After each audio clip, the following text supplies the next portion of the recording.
I want to talk about my top picks for this SR ticket, because right now this SR ticket is going to be around for a week. I know a lot of people have pretty much picked it, and at this point you're watching this, you're just saying what I picked and then commenting about it. But hey, that's fine. Like, comment, and subscribe. Let me know what your options are. Predict maybe what am I gonna pick for my number 1. Number 10 is Mysterious Heroine XX. Now, Mysterious Heroine XX was one of the first 4-star foreigners that you can get, and I think just because of the fact that them being a 4-star foreigner, that will make them so good, especially in a world with Castoria being an arch unit. You just have more value than you normally do.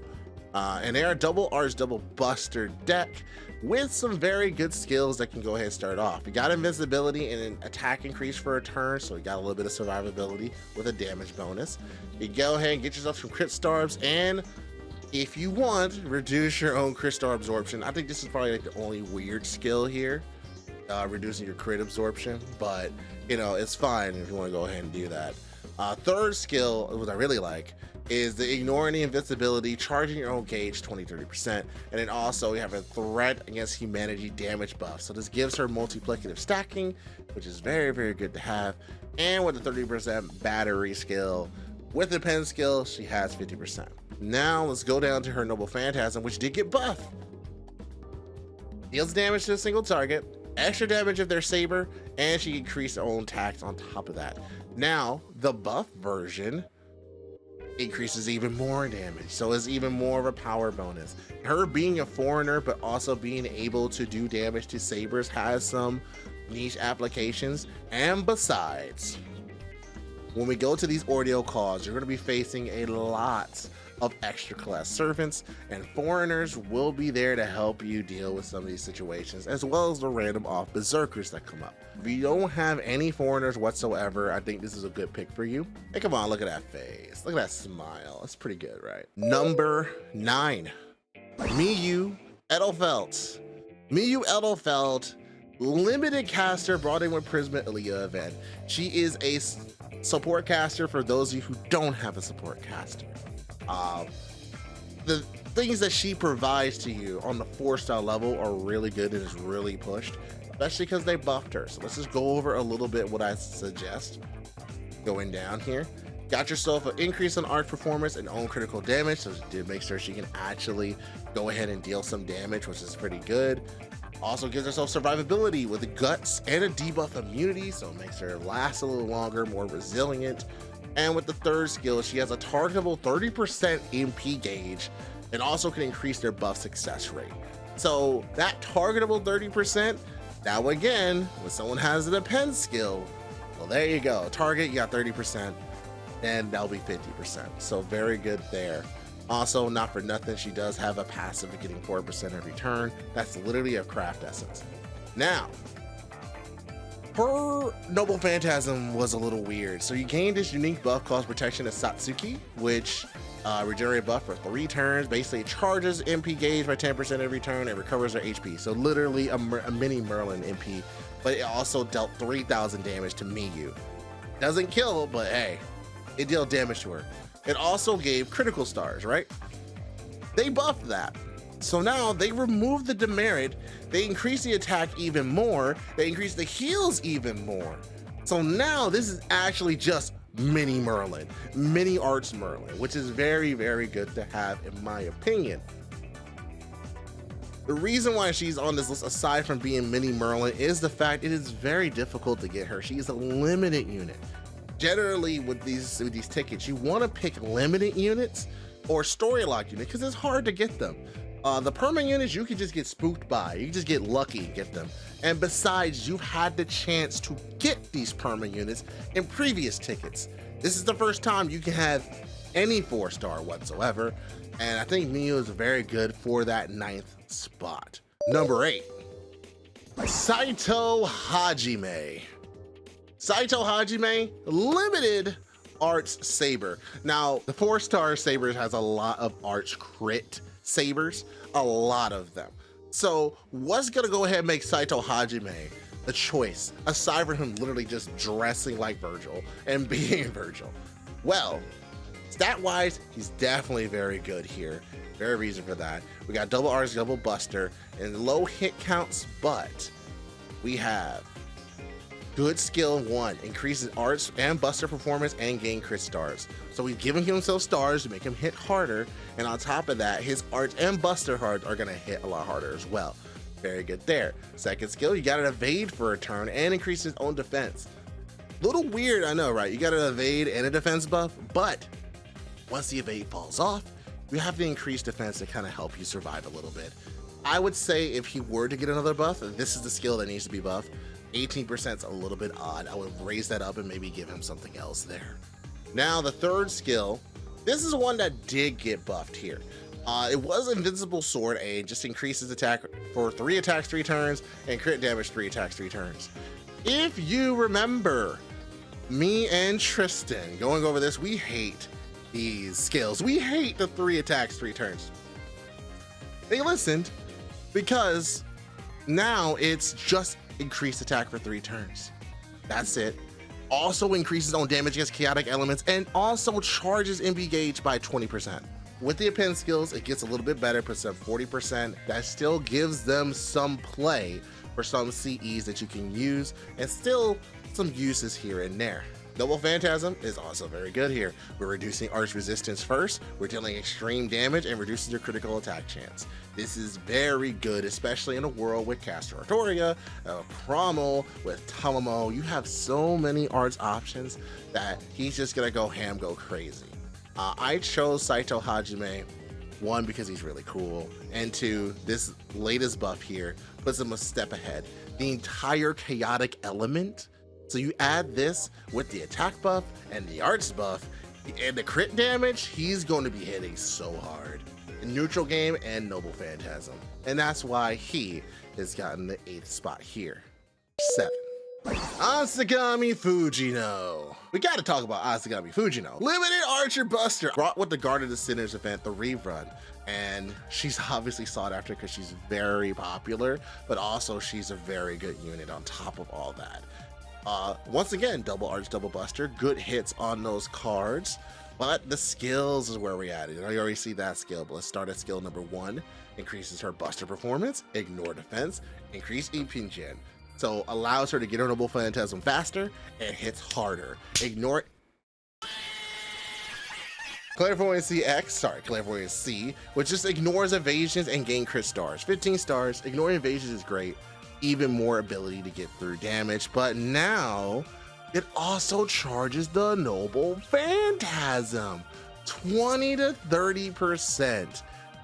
That's the sweet spot. You'll notice almost everyone on this list has a battery skill that's gonna make it easier to use in farming situations, in boss situations, in any situation. And this is very good. So, with that in mind, we also have the third skill, which gives them a guts and also reduces damage taken for 3 turns. Now, she also reduces her max HP by 2k, but that's all right. The guts is there to help, and reduces own damage taken can also make it just harder to kill her in general. So not for nothing, that's pretty good. Now let's go into the second buff she got for Noble Phantasm. Before, single target damage, it put buff block on them for a little bit and reduced their enemy attack for 3 turns. Now the damage is increased and we're dealing even more damage to super large enemies. There's a lot of super large enemies in these later chapters. The more that you go through this game, you're gonna fight super large enemies. The demon pillars are super large. The boss of Solomon is super large. The fantasy trees in Lost Belt are super large. They're giants. There's a whole bunch of monsters, Odorochi and so on, that you're gonna fight. And she's gonna deal a lot of damage to them, even more so. She's gonna twist and bend them to nothingness. And she's very good for that. Her being limited not only secures a spot on this list, but her being limited and good makes it so like if you need that type of archer and you're missing out, she's not one to miss. She's very good for that. Let's go to number 6. Baobhan Sith. I have this unit and I definitely underestimated them quite a bit. I didn't realize how strong they were until I used her and then took a look at her really, and she's very good. So let's go into why. Double quicks, double arts, so she's gonna be more quick base, which is great. You know, I love quick. But first skill gives her invincibility, gives the party evasion, on top of increasing her own quick performance. Now, she does deal damage to the party, except for self, but whatever. 500 damage is nothing. That's nothing. 40% quick bonus for 3 turns. That's a lot. Normally you get 20, maybe even 30. 40%? That's insane. And then survivability for the party and you?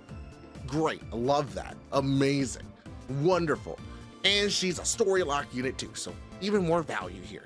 Second skill, she can seal the enemy's Noble Phantasm and their skills while charging her own Noble Phantasm gauge, 20 to 30%. That sound familiar, guys? Sound familiar? Pretty good. And it can go ahead and stall if you need it.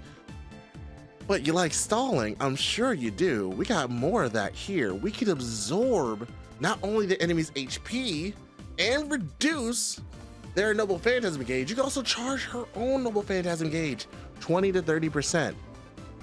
You heard me. Between skill number 2 and skill number 3, you can do a maximum of 60 Noble Phantasm. You put the append skill into all that, that is 80%. She comes with a K-scope with 2 skills and 1 passive.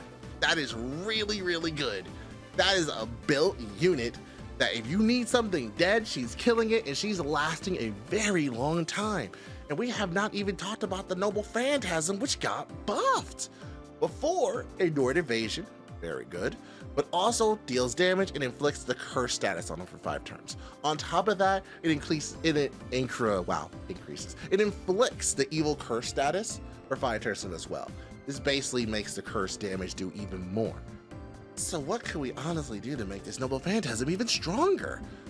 I'll tell you, not only do you add another instance of curse to them, you increase the damage, but you also add a specific damage bonus based off the number of curses on your enemies. Are you kidding me? So remember that CE we talked about for the watching event that's going on right now?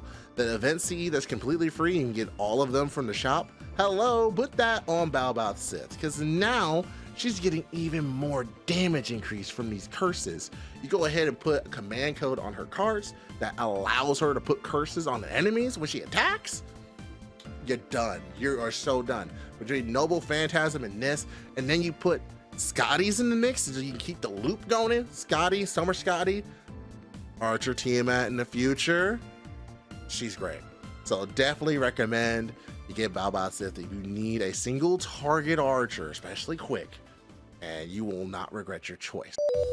Let's go into the top 5. Percival. This is a lovely, lovely man for multiple reasons, and I'm going to tell you exactly why. So, he boasts a very large MP pool for being a 4-star. 14k, level 100 is not bad.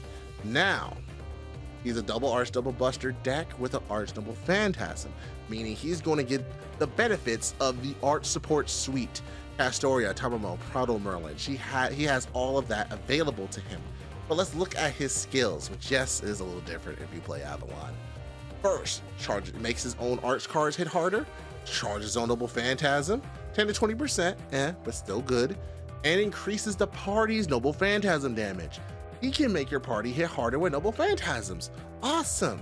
Second skill is a taunt. So you've used Mashu before. This is the best taunt because it draws enemy's attention to him and increases his own MP generation as well when taking hits. So he's gonna get his Noble Phantasm even further the more time people hit him.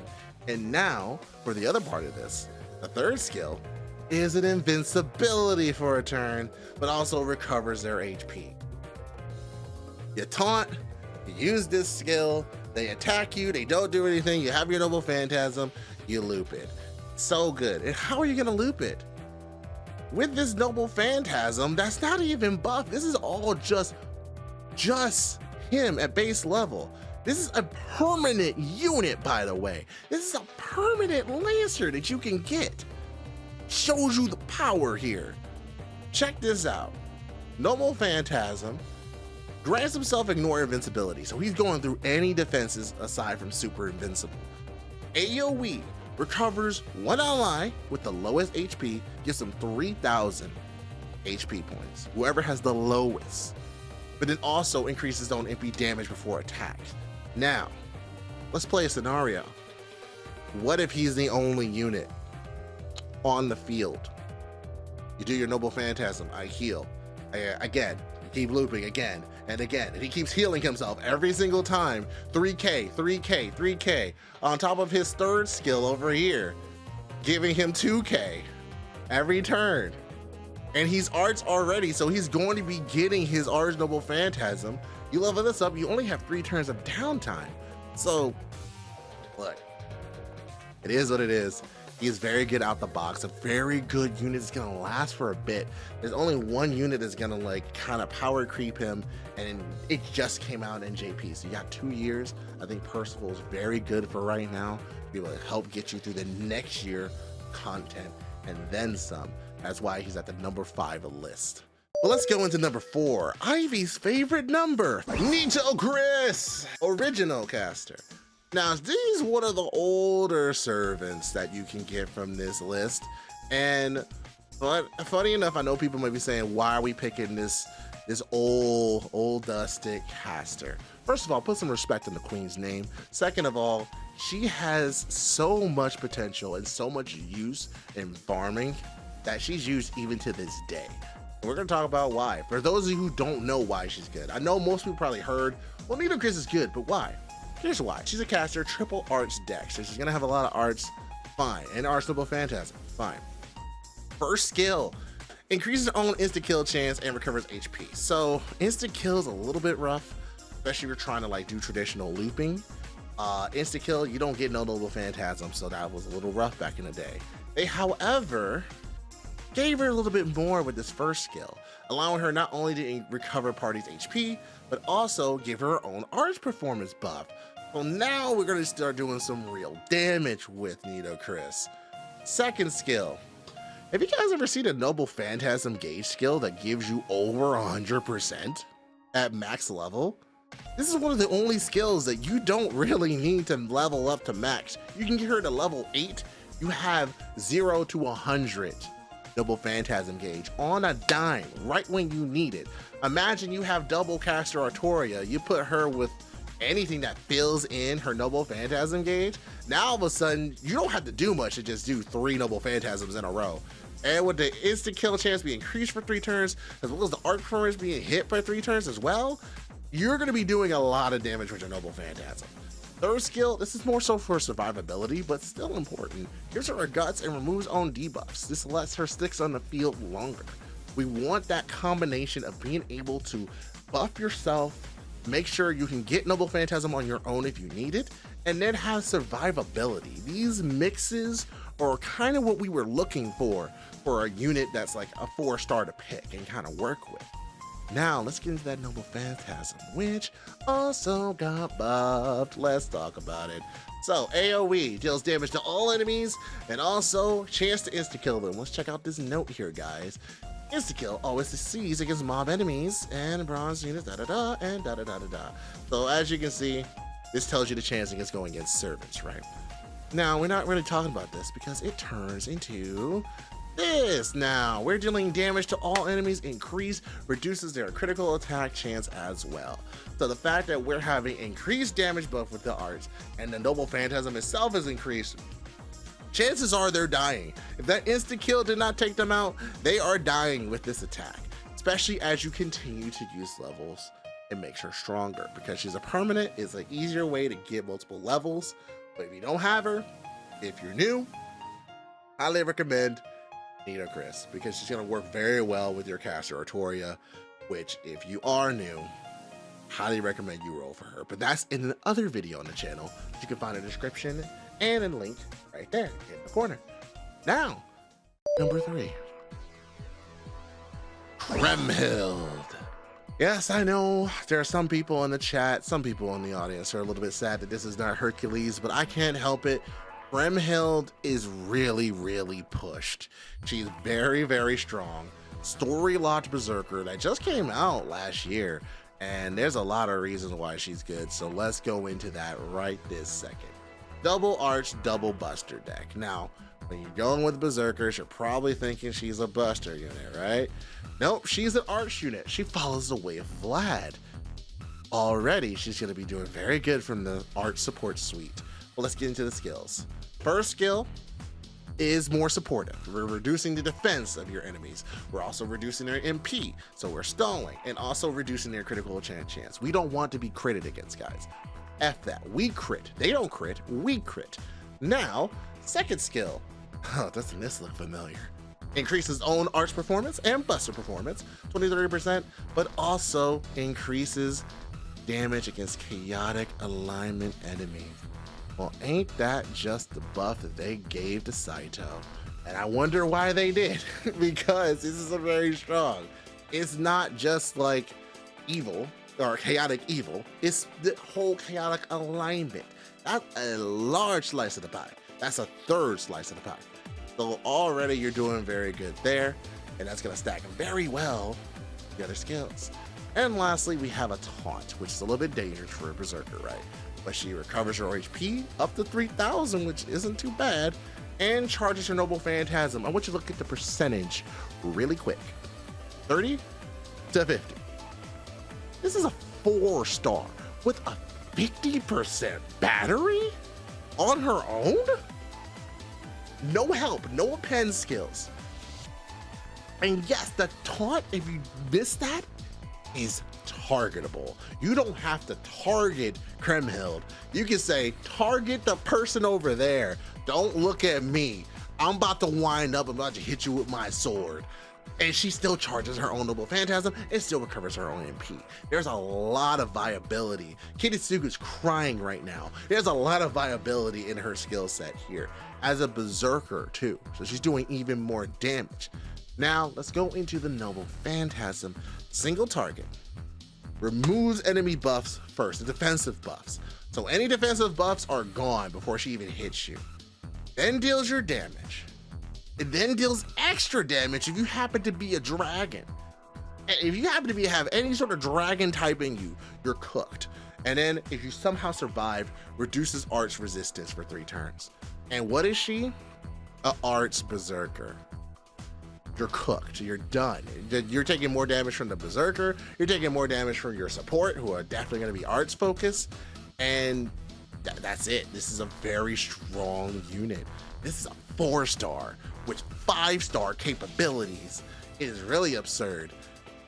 And not to say that Herc isn't bad, but Herc is a bit older, and Krem works a bit better with the field. Works a bit better with Castoria, literally the best unit in the game. Onomuro and Tamamo, and so much more. Number 2, Summer Erice. Itsumi Erice Avenger.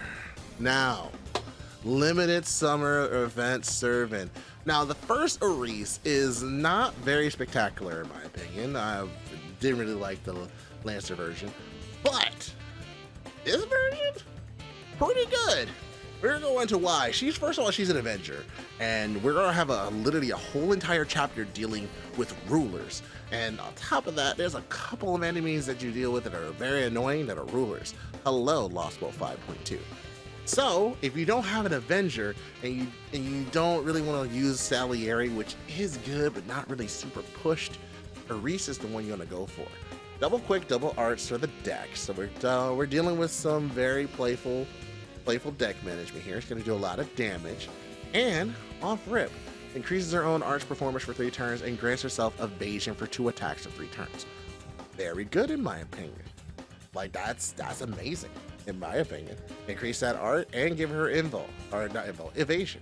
Now second skill has to do more with her cursed ability. So we're inflicting curse to everybody. We're drawing attention to the self.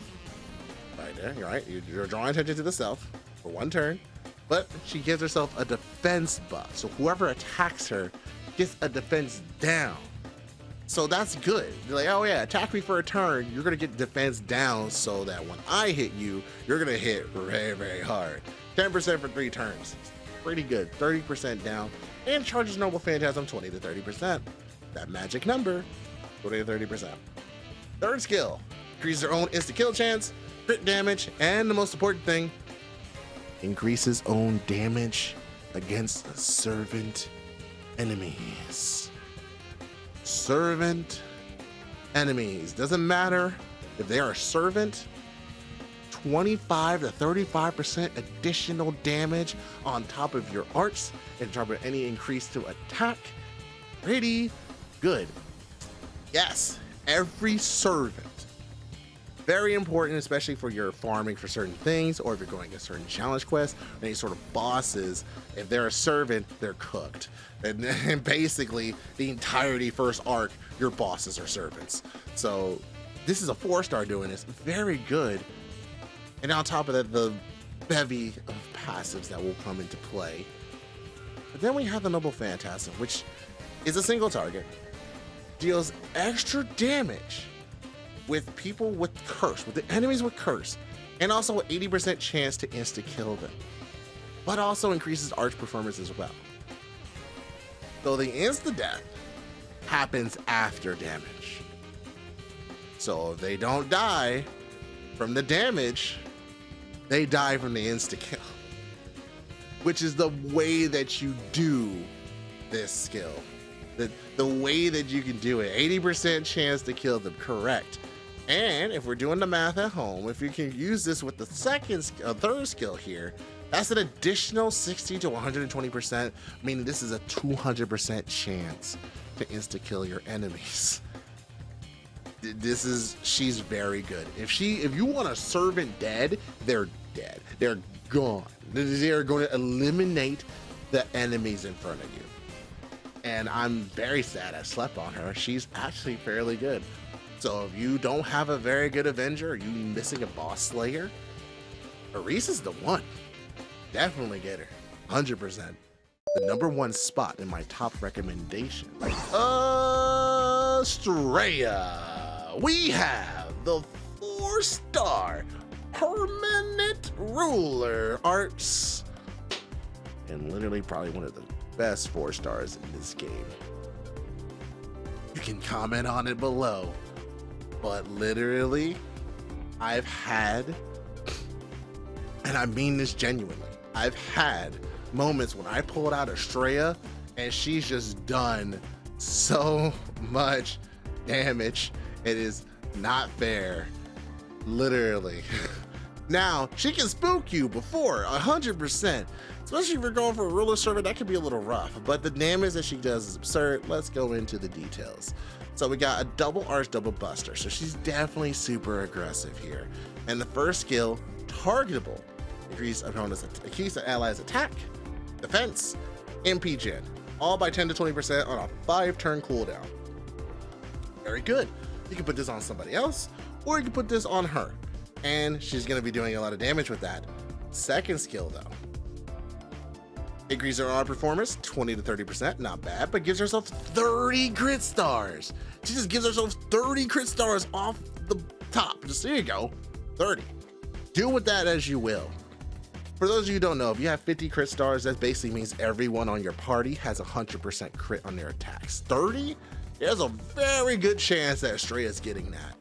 And just in case she doesn't, we have the third skill, which does cost 5 crit stars. You can't even do it without having 5 crit stars. But it increases her critical star absorption, increases her critical damage, and she gives herself 20% Noble Phantasm gauge. Already. And if you choose this, her MP generation is going to be very high. She's already an arch servant. Not to mention, not for nothing, she does have a passive damage bonus for being a goddess. Now already, she already had a very strong Noble Phantasm because it gave you 20 crit stars, dealing extra damage to evil aligned enemies, a whole part. Just if you're evil, you're cooked, and deals strong damage to one enemy. So pretty good there, right? They decided to buff this skill. They buff this Noble Phantasm. So now it ignores invincibility, and it deals even more damage. So you can't even use an invul to get around it. If enemy uses an invul, you freaking laugh and put Astraea out there and she just destroys them.